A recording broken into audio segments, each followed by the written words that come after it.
美国佛罗里达的州长德桑提斯伫1月2日宣布要退出争取共和党总统提名的竞选，要改支持前总统 Trump。Trump 是表示伊真欢迎，目前这党内敢若剩前联合国的大使海莉，也搁持续咧甲 Trump 来竞争。海莉是呼吁讲选民一定要支持上赞的女性，也毋过民调是显示讲，即马 Trump 的支持度是大领先。 伫连续几啊个月支持度一直无起来，美国佛罗里达州长德桑提斯自伊宣布结束争取共和党总统提名，全都党支持前总统川普。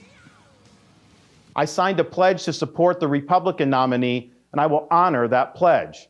He has my endorsement because we can't go back to the old Republican guard of yesteryear, a repackaged form of warmed-over corporatism that Nikki Haley represents. 今日排伫爱荷华州第一场初选，川普51%的支持率得到胜利。德桑提斯虽然排伫第2，但估计得到21%的支持率。因为新罕布夏州民调，德桑提斯的支持率只有28%，比川普的56%差真多，甚至比前驻联合国大使海莉36%也无较差，可以决定退选。Suffolk just came out, Boston Globe.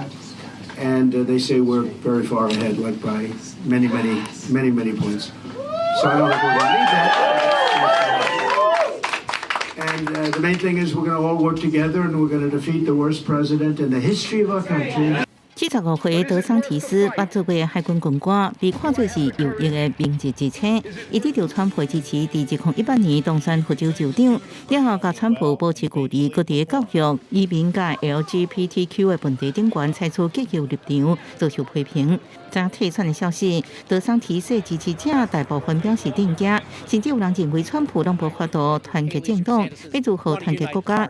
虽然过去无候选人，伫赢2个州了后，输了初选，按国党内唯一竞争者海莉有关强调，即马初选只剩1位男士甲1位女士，呼吁选民支持上赞的女性。This comes down to what do you want? Do you want more of the same, or do you want something new? I will do everything I can to prove to you that you made the right decision. But for now, I'll leave you with this. May the best one win. 公司新闻台为前报道。